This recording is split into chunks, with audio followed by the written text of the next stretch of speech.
Sometimes you're very warm, sometimes you're cold, sometimes you're very... Mary J. Blige! Mary J. Blige! There's only one Mary J. Blige. So they can run out and get how many girls, how many girl groups and turn their hat backwards and fix their hair like mine, but they'll never be me because I'm just, me. When I was 16 years old, I fell in love. Nah, scratch that. Because in 1992, it wasn't just me who fell in love. What do you possibly think you know about love? There were many fine ladies in the 90s, but there was something about Mary. From the streets of Yonkers to the heights of superstardom, Mary J. Blige transformed her pain into poetry. She wasn't just singing about love, heartbreak, or survival, she was living it. This is her story. I was younger, I was insecure. I was not happy with me, as a little girl, you know what I mean? Mary Jane Blige was born on January 11, 1971 in the Bronx as the second daughter of Cora and Thomas Blige. Her mother was a nurse and often played icons like Chaka Khan and Gladys Knight around the house. While her father, who was a jazz musician, introduced Mary and her sister to the technicalities of music. Taught me how to hold my notes, he would teach me and my sister how to harmonize. The Bliges were far from the idealized families portrayed on TV, like the Huxtables or the Jeffersons.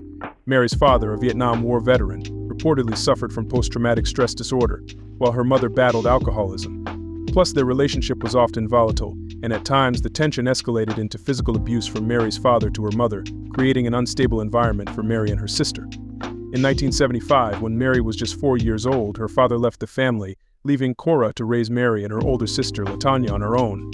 He'd come in and out for the next few years and left for good by the time Mary was 8. For the next 11 years, the two girls grew up in the Schlobaum projects in Yonkers, a housing project infamous for its nickname Slowbomb, a reference to the constant unrest and turmoil that simmered within its walls. Got my building, I'll never forget it. There was this woman being beaten, and it looked like her head came off when he smacked her. The women used to scream, and you can hear them screaming, and they were running out of their houses naked, and it affected me really badly as a child to see all of that, On the surface, Mary's childhood appeared relatively normal. She played with friends, sang in the junior choir at church, and visited her grandmother in Georgia for summers.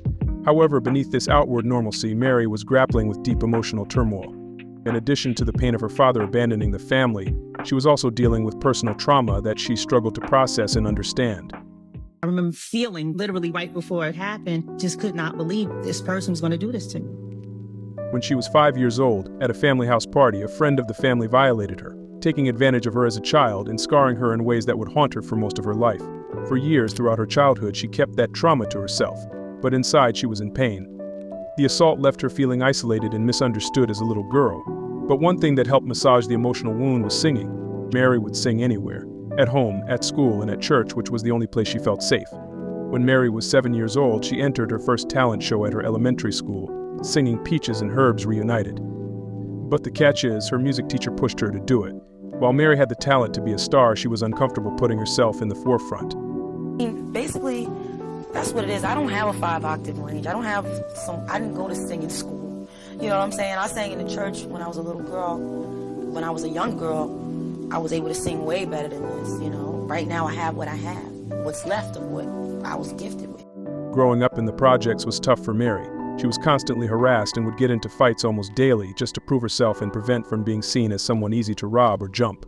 I've been through so much as a child and a teenager. I just started to turn, not that I was a guy, I just wore baggier jeans and Timberlands and hat turned backwards so I won't, be so revealing. It took me a very long time to even wear makeup and tight clothes because I'd been, through so much. And that I've been through has been a secret. Eventually, Mary started to assimilate into her environment. She began hanging with the wrong crowd, drinking and partying as a teenager.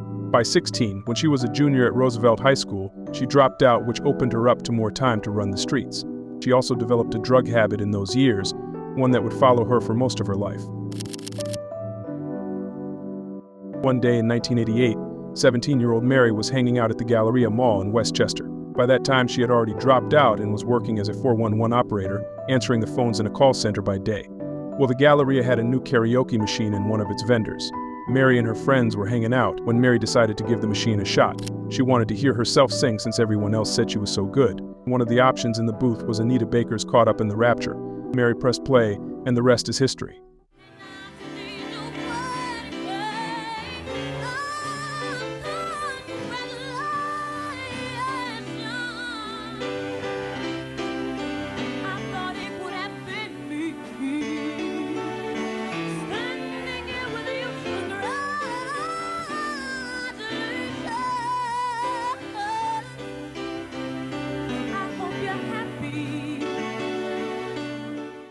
It's kind of funny how life works. Once Mary recorded herself, she carried the tape over to her mom, who then gave it to her boyfriend, known as Little Jimmy, who played it for Jeff Redd, while they were both working the assembly line of General Motors in Tarrytown. Jeff Redd was still trying to get his deal and was doing shows at the time, but when he heard the cassette tape, he knew he was listening to something special. He said, "What I heard was the pain of a young girl who had been through a lot." Once Jeff got his deal at Uptown Records, he passed Mary's tape along to the founder, Andre Harrell. The year was 1988, and Uptown Records had been up and running for 2 years. Founded by Andre Harrell on the cusp of leaving his rap group, Dr. Jekyll and Mr. Hyde, he had a group of artists known as the Uptown Crew, which featured their flagship group Heavy D and the Boys. Their debut album, Living Large, went gold, certifying the label as something to be reckoned with. After Andre saw Jeff Redd performing as a solo act, he signed him to the label. Jeff was still working at GM before the deal went into full effect, and thus, with a future as an A&R, he brought Mary to Andre's attention as well. Andre was in awe of the feeling of Mary's voice. She didn't have the polish of a Whitney Houston or the glamour of Vanessa Williams, but Mary was real. You could feel everything she was going through in the recording. First time I heard Mary, she had such a soulful, sultry kind of sound. I thought that she could be like a chocolate clown for the night. So somehow Andre found himself in Yonkers to meet with the girl from the tape. Mary found Andre in her living room, and once he left, she was the newest and youngest member of the Uptown Crew. She wouldn't officially come out until nearly 3 years later, as was protocol for most of the Uptown artists. Hell, Jodeci took even longer from when they rolled up to the label in their Ford Escort from North Carolina. But we'll get back to them in a second. Anyways, Mary had finally gotten a break, but she was still grappling with the demons of her past. She was working as a session singer, doing backgrounds for Jeff Redd, and was featured on his album. She was working the New York club scene when she finally got her first taste of recognition when her song, You Remind Me, was featured on the soundtrack for the film Strictly Business. The debut artist that fate has brought to you in '92. Only fate can do it, as you know. This is one of the new artists that they did bring to you. Her name is Miss Mary J. Blige, and the song is called You Remind Me. The streets loved it. Hip-hop DJs played it, and suddenly everyone was buzzing about this new Mary chick. The song became a hit, even though it wasn't an original single for the soundtrack. One thing about Mary that was different was how she sang over hip-hop beats. Unlike the jazz and orchestra accompaniment like the previous R&B singers of the day, she was singing over heavy bass drums and kick snares. Uptown was used to capturing new sounds and was the hub for the new jack swing era, ushering in a fresh sound and black music with artists like Guy and Al B. Sure. But Mary was doing something different. We'd call it hip-hop soul. For Jodeci tonight, Mary J. Blige, and Father MC. And all put together by, first this man in the middle here, and then he's passed it on to, I guess, his son. Protege. Yes. Puffy. Yes. Sean Combs. Sean Diddy Combs. Sean Diddy Combs. Sean P. Diddy Combs. Sean Diddy Combs has been arrested. Let's start from here. By 1990, Sean had dropped out of Howard University, the place where he had become known for throwing iconic, often disorderly parties. Howard is where he also grew a reputation for his temper and brutal personality, as detailed in the 2024 Rolling Stone article Bad Boy for Life. There's stories about him bursting into fits of rage in the cafeteria and even allegations of attacking female students in public. Sean, who reportedly got the nickname Puffy as a child due to his outbursts, left the university during his second year, and due to his reputation for discovering talent and inability to take no for an answer, he was brought on as an intern at Uptown. After badgering Heavy D to get the job, Puff jumped headfirst into the business. If you know anything about Puff, you know this story. It's industry lore that he helped Jodeci shape their image, even if Devante didn't agree. For you guys, what was that relationship like? Because I can imagine that must have been a little bit well, to be honest, Puffy was an intern at Uptown Records. And Puffy ran around, did a lot of things, learned a lot of stuff. And Jodeci, from watching us on stage, he's just an intern. So they cut all the what Puffy do with y'all. He was there being a cheerleader and watching how we was doing on stage. That's how he was able to go on stage and entertain from watching us. Yeah, watching us. We've been doing this from kids. Puffy worked at the label.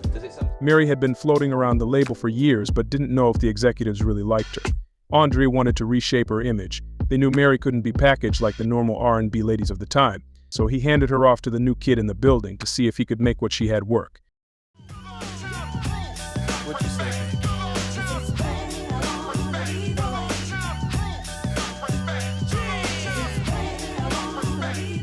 New York radio personality and artist Ms. Jones says that Mary and Puff stole her sound, though. She said that while Puff was developing Mary, he went to Ms. Jones's music producer to ask him to emulate her style for Mary's album. When Ms. Jones' producer refused, Puff went behind his back, took their style, and beat them to the punch by putting Mary's music out before Ms. Jones would debut. This would result in fans thinking that Ms. Jones was the one copying Mary when she claims it's really the other way around. This claim is interesting because in 1987, Uptown Records had a group named The Girls on their label, who are now known as one of the first New Jill swing acts. It's claimed that Mary's image and sound was based on what Uptown was already doing with The Girls, but nevertheless people loved her. She's every little girl that is going to school and got their little shirling on or whatever, just got their, you know, she's just that fine little, like, ghetto fabulous lady that everyone loves and knows that she's been through things and she got a man doing her wrong. Looking back, it doesn't seem as if Puff shaped the image of these artists as much as he just accentuated who they already were. One of the first times the term ghetto fabulous was used in print was by writer Danielle Smith in an April 1996 copy of The New Yorker. She defines the term: when you're ghetto fabulous, you're buying your way up and out, even if mentally or physically you still live there. Mary embodied the term. She was still living in the projects when You Remind Me became a hit. She just needed sprucing up a little. Puff took the baggy jeans she was wearing and instead handed her designer clothes. He kept her Timberlands and turned her hat backwards. Next thing you know, Mary looked like a star. Puff was becoming known as a star maker and was using that newfound rep to get his name buzzing around the city. But around 7 months before Mary's album was scheduled to be released, Puff was involved in a tragic incident at City College. On December 28, 1991, a celebrity charity basketball game was scheduled to be played at City College in New York, featuring the likes of Heavy D, Jodeci, and a slew of some of the hottest artists of the day. The event was all orchestrated by Puff. The gym had capacity for 2,700 people, but reportedly over 5,000 showed up to buy tickets at the door. When the organizers closed the doors due to capacity being filled, pandemonium erupted and a stampede broke out, resulting in 9 people losing their lives. Puff would maneuver his way from criminal culpability for this incident, which happened only a year after dropping out from college. No charges were filed, and Puff would eventually reach settlements with the families of the victims. Uptown's parent company, MCA, wanted to fire him, but Andre pulled some strings and was able to keep him on the label, and also keep him working with Mary. Nobody wanted to take a chance on me. Nobody wanted to help me. You know, and it wasn't like I was pressed or begging anyone to help, but Puffy volunteered. He wanted to help me. Dig it, yo. What's the 411, hun? What's the 411, hun? I got it going on, hey, yo, hun. I got it going on, hun. What's the 411, hun? Riding off the steam of the #1 R&B single You Remind Me, and inspired by her past job as a 411 operator, What's the 411? Mary's debut album was released in July 1992. A month after the album was released came Mary's biggest hit yet. When your love was true went through, and though we made it through the storms, I really want you to realize, I really want to put you on. Real Love peaked at #1 on the R&B charts and #7 on the Billboard 100. It became one of the biggest crossover hits of the year and one of Mary's signature songs. The album went on to sell over 3 million copies. The winner is Mary J. Blige, Real Love. Oh, God. Oh, thank y'all. What's up?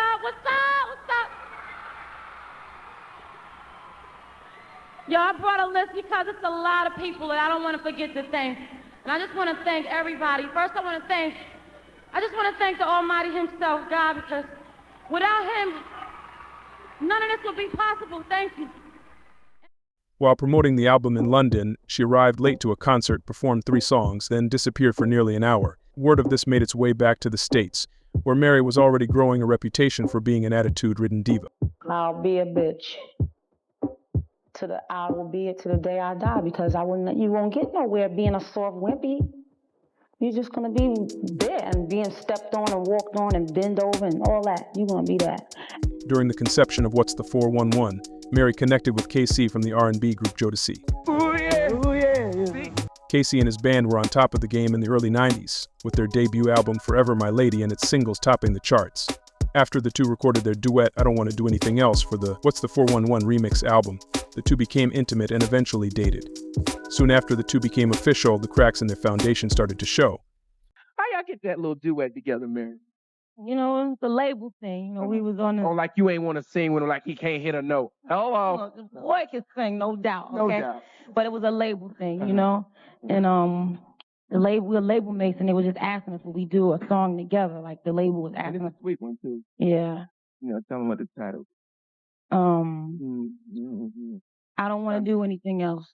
So they saying like, you know, if the booty is that good, I don't want to do nothing else. Is that right? It's reported that Casey said, "She wanted me to make her feel pretty. I couldn't. She was just a woman to me. I didn't see her the way people look at Halle Berry, Robin Givens, or Vanessa Williams. She was just a regular woman. That was fine with me, but it wasn't fine with Mary.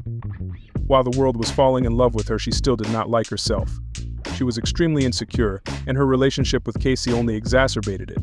While they had some good times, Mary claims the relationship was dark and Casey was both verbally and physically abusive towards her." I took everything. You name it, I took it. You fought physically? Oh. The whole Ike and Tina of the 90s? What? Come on, man. I mean, I don't even like to really talk about it, but it was definitely that. It was Ike and Tina of the 90s on the low. It was some hell. It was a private hell.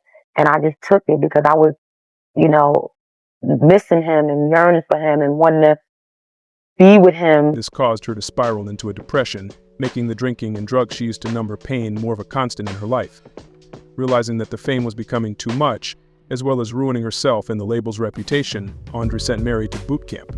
Double Exposure was a well-known artist development firm founded by Angelo Ellerby. Mary was put through a 24-week boot camp, making her read books and teaching her how to respond in interviews. Ellerby would say Mary has to be able to talk to rap magazines and talk to Diane Sawyer. You must be able to fit into every particular realm of the business and life. But Mary needed more than etiquette class to fix the pain she was going through. While being profiled by the New York Times, she abruptly ended the interview after calling the journalist Touré stupid and snapping at him. He detailed this account, remembering how cold Mary was to him during the interview and even kicking him out of her limo in a sketchy part of New York, for no reason other than she did not like his vibe. After the blow-up, Andre would later reach out to Touré to make sure he would write a good piece about Mary, pleading that she had deep emotional scars that caused her to lash out. Touré still wrote a relatively nice article, by the way. What's the 411 had meteoric success, skyrocketing Mary into stardom quickly in her career, but her next album would take her into new heights. Inspired by the tumultuous relationship with KC, in November 1994, she would release her sophomore album, My Life. The album peaked at number 7 on the pop album charts and debuted at number 1 on the R&B charts, where it stayed for 8 weeks. Yeah. What were those conversations like with Puff while you were doing the album? I mean, about his pain. Everybody knew what I was dealing with, but I didn't want to really tell him what I was dealing with because I didn't want him to kill somebody. Mary began recording the album in 1993, and by that time Puff had been fired from Uptown. Andre claimed there couldn't be two kings in the castle. Plus, MCA told Uptown they refused to put out Biggie's album due to the subject matter. This pushed Andre to let Puff go, and set him up with the means to get a deal for a record label of his own. Although he was officially fired from Uptown, Puff executive produced Mary's album, with Mary recording some of the tracks at his studio, which he called Daddy's House. The first single, Be Happy, peaked at number 6 on the R&B charts, with the follow-up single peaking at number 4. And while the album didn't have any smash pop singles, it was received extremely well critically. And by 1995, My Life had already sold 2 million copies. Guess what? I know something you don't know. What? You about to get a big gift. What? What is it? Well, see, this gift is important to all artists, and I think you're really gonna like this gift. You know what it is? What? You wanna know what it is? What is it? It's me. It's a platinum. If you went platinum, girl, brand new. you go platinum, girl. You gotta turn around, girl. Another platinum album. Mary J. Blige. But all that success still couldn't fix the pain she was feeling in her personal life. Her relationship with KC was in disarray. He had reportedly proposed to Mary in 1995 and given her an engagement ring, but while doing an interview on the UK television show The Word, while showing the ring off and talking about their relationship, Mary was extremely embarrassed. I have to ask you this really quickly. Jodeci were on the show earlier on in the series, and Terry asked Casey this question. Have a look at this. Now, you're going to break a few hearts because I've heard that you're going to marry Mary J. Blige, aren't you? No! that's a rumor. You know what I'm saying? That's a rumor for the States, too, you know. Casey is not getting married. Now, was he being super cool or what? Are you getting married? No, we're not getting married. I was just going to say, I'm very glad to No, hear we're not that, getting man. married. We're not getting married now. Not married now? At that point, Mary knew she had to leave. They would still see each other on and off for a while, but Mary lends the end of the relationship to that moment, on top of the violence she had to endure. I just can't let these women take what I know I worked so hard for, what I cried over every night, and what I actually, fought and been abused by, and been, you know what I'm saying? I just felt that's where the lack of self-love came in, because I felt like I'd rather stay and take a beating than to let him go. Casey and Mary both think that fame exacerbated the volatility of the relationship. They both couldn't handle it. Speculatively, Mary's star rising while Casey had to watch her blow up as a solo artist when he was the big star when they met, had to have lent itself to the conflicts as well. After their breakup, it's rumored that Mary showed up to a big party in Atlanta for TLC that Casey was attending. She was allegedly inebriated. According to reports, she was a mess. Her hair was everywhere and she didn't have shoes on. Allegedly, Puff was there and grabbed her and took her in a room, and when she came back, she was cussing everyone out, even trying to hit Casey's date. Also around this time, it is alleged by the singer Danny Boy that he met and slept with Mary when he was 16 after meeting her around the time of the 1995 Source Awards. She would have been around 24 at the time. I think when you were early on, you was messing with Mary. Well, okay, how did you think about that? That time I wasn't. I kind of was, but wasn't. That's what I'm saying. How did you think? Like, what did you feel like? Okay, yeah, I like Mary, or you just was like, was she taking advantage of you because you were young? No, I mean, that was Mary J. Blige. She was young too. She was young too, and that was Mary J. Blige. And when I brought that story up, because a lot of people thought that I was like trying to Me Too. I mean, I wouldn't have used her. I got somebody I could Me Too if I want to, but it wouldn't be Mary. I said it in a conversation of, somebody else is saying how Mary was somebody's girl, and I was like, whoa, wait a minute, no, it wasn't. That was my girl. This was around the time that West Coast management, run by Death Row Records, took over management for both Jodeci and Mary, taking them from Uptown due to both artists' unhappiness with the way they were being compensated at the label. You can hear more about the drama behind that in our Jodeci deep dive. Danny Boy claims Casey had a problem with him due to his alleged inappropriate relationship with Mary, and Casey kicked him off tour due to it. I'm not mad at Casey. I'm not mad at him because I've come out this all right. I get a little angry when I think about it, you know what I'm saying? But I can't take revenge on people, and people have mothers that love them also, and that's done with me. My spirit is disconnected, so I have nothing to do with it. So I can't hold a grudge on it every single day. Mary was supposed to be on top of the world, but she still had that damn temper. While doing a profile for Interview magazine, fashion model and actress Veronica Webb detailed her encounter with the star. The interview started off with Mary telling Veronica she needed a drink, badgering her to get a bottle of Malibu to drink with her. Then, the interview eventually culminated into Mary asking Veronica if they needed to fistfight, to which Veronica, in order to spare herself, most likely declined. That's it. Now, you also talked about Veronica Webb in the magazine. Why are you laughing? Do you see her? How do you feel about her today? I really don't feel nothing about her because I don't know her. I just don't even want to talk about that. Yeah, she's, she ain't gonna mean nothing tomorrow or the next day, so whatever. And the Queen, Mary J. Blige.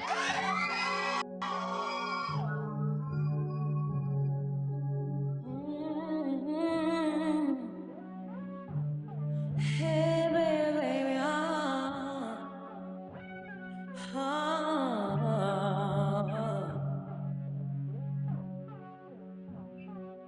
While all the time that I was loving you, you were busy loving yourself. In 1996, her single for the Waiting to Exhale soundtrack peaked at number 2 on the pop charts and earned her a Grammy nomination for Best Female R&B Vocal Performance.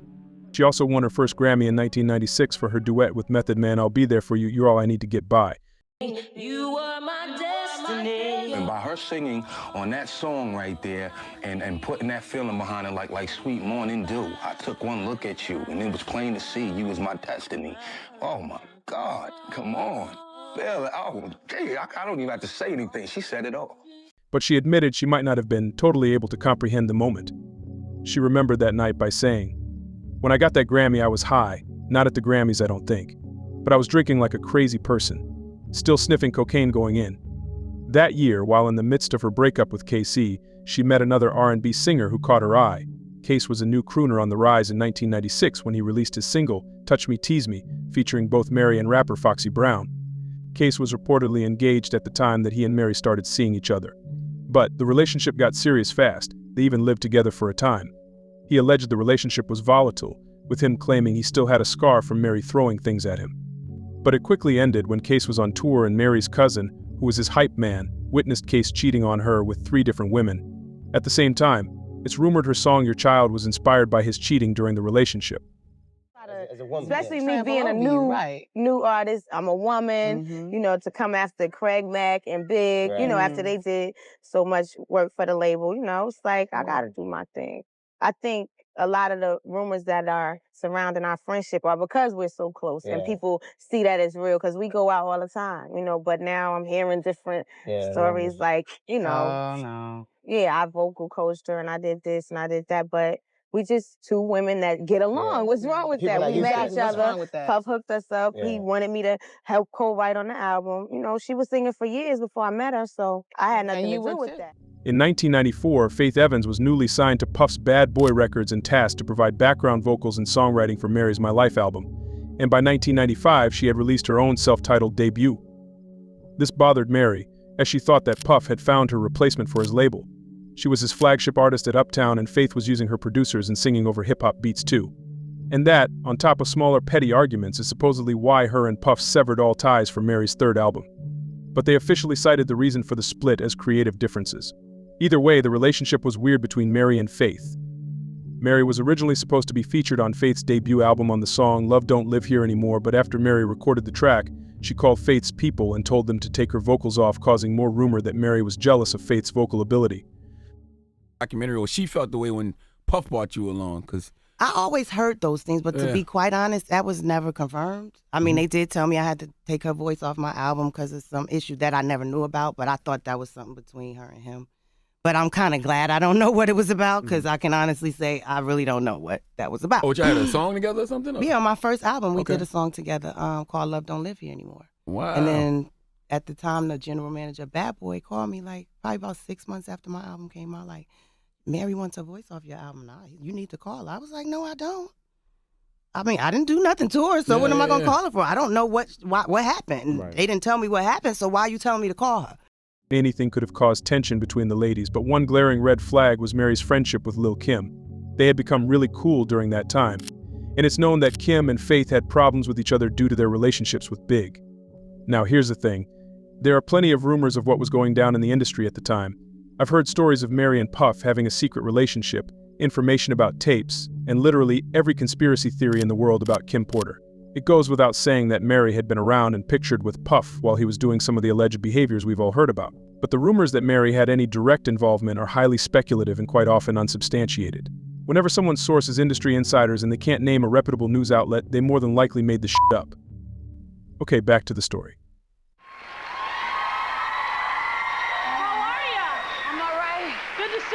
Good to see you too, Rosie. I love your CDs, all of them. You've got such a beautiful voice. Thank you. And you're so pretty. Thank you. Well, you're welcome. But look at this. Look how pretty you are. That's you. Thank you. That's you right there, pretty girl. By 1995, Andre had left his own label to become the CEO at Motown, leaving Heavy D as CEO of Uptown. By the time Mary was ready to release her 3rd album, Heavy D had resigned as CEO and the label was in disarray. In April 1997, Uptown's parent company MCA released Mary's 3rd album, Share My World. These most dynamic and talented young divas. And for her wonderful contribution to the Waiting to Excel soundtrack LP, she is nominated for a 1997 Soul Train Music Award for Best R&B Soul Single Female. Ladies and gentlemen, please welcome MCA recording star, my girl, Mary J. Blige.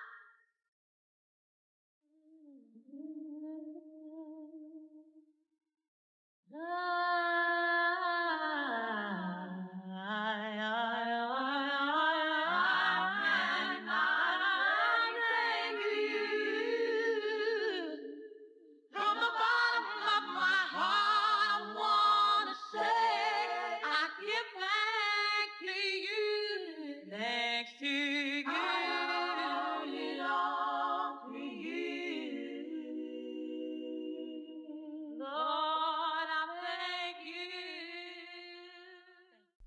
The first single, Love Is All We Need, reached #1 on the US dance charts. The song featured Nas, and it's reported that the two dated at the time. But during the recording and rollout of the album, Mary was in a really bad place mentally, and Nas witnessed it. And she opened up a dollar bill. Said, I don't have any more. And I just saw the little flakes coming off the dollar bill. You know, and she's like, yo, you got any? You know where to get some? It just felt like, damn, this is not happening. The second single, I Can Love You, featured her friend Lil' Kim. The single peaked at #2 on the R&B charts, and her father came back into the picture. After a 1998 show in Detroit, Mary came face-to-face with her father for the first time since he abandoned the family almost 25 years prior. But the reunion would not be a happy one, as her father asked her for money once he came face-to-face with the superstar. You sure if you asked me for money? I mean, you're not even apologizing for anything you did? Like with most things in her life, she coped by drinking and partying. However, she would have a wake-up call. I had been up for days, so I probably was seeing things, but it was just something about how my living room looked. It looked like a bunch of clouds just floating around in there, like the literal sky. I was like, okay, this is like, it was like another sign of death. So that was the moment I stopped doing coke. Like that was it for coke. I never touched it since that day. Mary decided to get clean. She quit the drugs, but she was still drinking. The Share My World era was supposed to be about new beginnings, and it lent itself to being her most successful album yet, as it debuted at #1 on Billboard. Bobby Digital, Mary J. Blige, Share My World. Oh my God. This is the unbelievable one. I gotta say thank you to my Heavenly Father, my Lord and Savior Jesus Christ, to my fans that definitely make it possible. Thank y'all for voting for me. Thank y'all. Thank my record company. Thank my family. Let me get this right, y'all.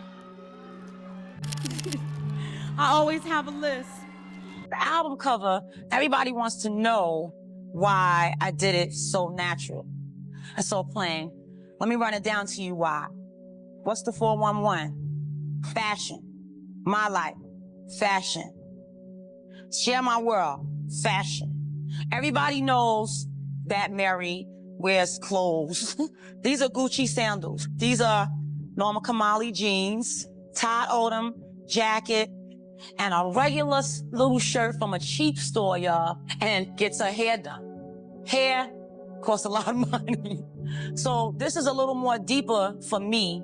I just wanted to just show you what's going on in my life through a picture and to let you know that my life is just like yours. You know what I'm saying? This is me when I go to bed, sleep with a big forehead. In 1999, Mary released her 4th album in 7 years. The self-titled Mary album was earthy, soulful, and honestly, not quite the Mary we knew. She ditched the hip-hop beats for more adult contemporary sound. Mary served as executive producer for the album, which had critical acclaim and received 4 stars from AllMusic. But the album didn't do as well commercially as her previous projects. Fans weren't expecting this sound from Mary, and it left them both confused and wanting that old thing back. Speaking of the past, she reunited musically with Casey on the album too. Casey can sing, and that's one of the reasons why I did the song with him. Because he can sing, and no one would have been able to stand up to me like he did on that record. There was also a big duet we could have had during this era. I love Mary J. Blige. Mary's real. Mary comes from the hearts. I know she has, wherever she's come from one point to get to the other. And there is experience there. There is depth there. There's pain. There's joy. There's a lot of things. I can hear it in Mary's voice. She's my favorite. Mary's former manager, Kirk Burroughs, wanted Whitney Houston on the album. After the two tributed Aretha Franklin on 1999's VH1 Divas Live, Burroughs asked Clive Davis for permission to feature Whitney on Mary's album. Clive denied it, instead offering Aretha, who was making a comeback to the popular music space with her hit A Rose Is Still a Rose. Whitney Houston was the epitome of glamour in the 80s. She was extremely talented, with so much crossover appeal that black audiences thought she was a sellout. Nevertheless, she was the epitome of not only beauty but talent and success. But by 1999, Whitney was in the throes of addiction. She was struggling, and there were whispers of it throughout the industry. Mary could relate, as she was struggling as well. The two would remain close. Back up over there. I want them by themselves. I don't want nobody else. Got you. D, what's going on, baby? This artist corner right now. Let everybody know what's coming up, man. How you feel tonight? I just came from Canada, you know what I'm saying, doing a movie. You know what I'm saying? I heard Mary. Right. I heard Mary was having a joint down here, you know what I'm saying? So, you know what I'm saying? I came through on the strength, and it's love for real. It's love for real. It's love for and, real. And it's never gonna change. It's never gonna change, man. Right. Yo. You ready for Summer Jam, baby? We did this. I got you, dog. We did it. You said walk at your dog. Yes. Then I'll hold you down. All right. In June 2000, Queen Latifah was working on music for her compilation album with record producer Kendu Isaacs. For one of the tracks they were working on, they thought it would be a good idea to add Mary. But Mary was busy on tour and could only record once they stopped in Detroit. When she arrived at the studio at 3 a.m., her and Kendu instantly caught each other's eye. Even though he was married at the time, he claimed he was separated. After their initial meeting, Kendu pestered Queen Latifah to link him up with Mary again. She obliged, and months later, Mary called him. Their first meeting was in August after she left tour, and Mary quickly fell. She said, "There was something so fatherly and confident about him. I think I fell in love with him then, but got scared because he was the type of man I'd never seen before. He had this, I can take care of you, I can make you feel safe thing, and I needed that." The girl whose father abandoned her at 4 years old was now a woman seeking a man who gave her all of the qualities she thought a male figure should possess. During the rollout for her new album, Mary had finally realized her drinking had gone too far. During a show at the Apollo Theater, she overheard Kendu saying, "If Mary comes in this house drunk tonight, I'm going to leave her." During the performance, she couldn't stop thinking about what he said, and she decided she was going to tell him she was done drinking.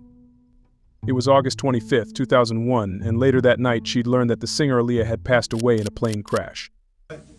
Who are some of the hip-hop, artists that you like? Mary J. Aaliyah's death deeply affected Mary, and it seems as if she felt like something fishy had happened.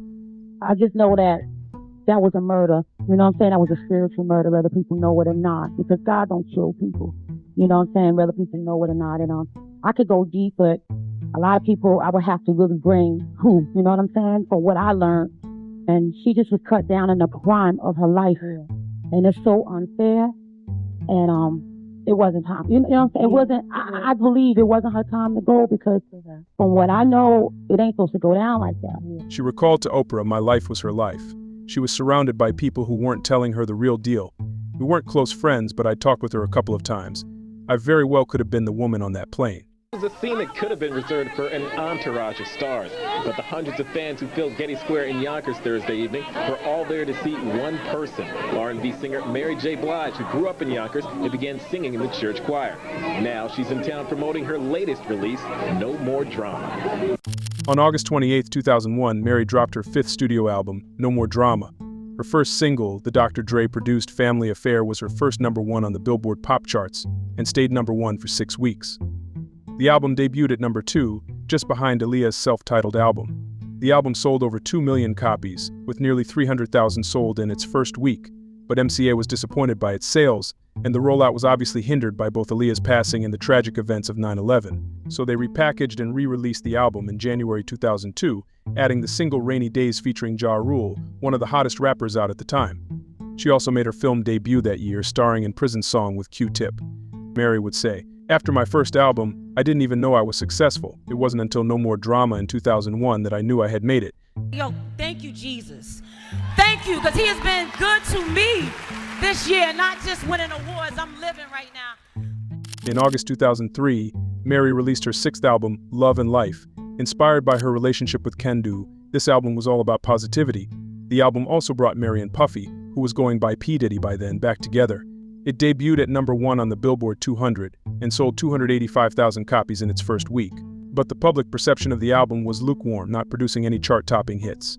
Mary alluded to Puffy being the reason why. "None of us were in a good place," she mentioned to Billboard in a 2005 interview. "Too many cooks spoiled the soup," she said. "You had Diddy saying, 'Do this, do that,' and I wanted something else." Mary also sounded a little different. She admitted to MTV that she had lost some of her vocal ability due to all the partying and drug use in her past, and you can hear it on the album. But Mary was in love. By December 2003, she and Kendu were married. They had a private ceremony at Mary's New Jersey home, in which Kendu had moved into. Mary was also becoming accustomed to his lifestyle with his 3 children from previous relationships. Before the wedding, while on a yacht with Kim Porter and Puff, Kim asked Mary if she was ready for the marriage. She was like, ready? She was like, "Mom, you ready for this? You ready?" But she made me question myself a lot. And I think about those questions now. She asked me now that I'm in the situation that I'm in. Kim was always a protector. She protected me. Somewhere around this time, Mary let him begin managing her as well. I never felt safe before. And obviously he felt he had found the love of his life because men don't ask you to marry them. Like not a woman like me with the past that I have. Webster defines a breakthrough as an act or instance of moving through or beyond an obstacle. And in 2005, Mary broke through the slump that was love and life and released her 7th album. You turned your back and back, I came running. But the simple fact is that you ain't want me. Done enough lying and crying to myself.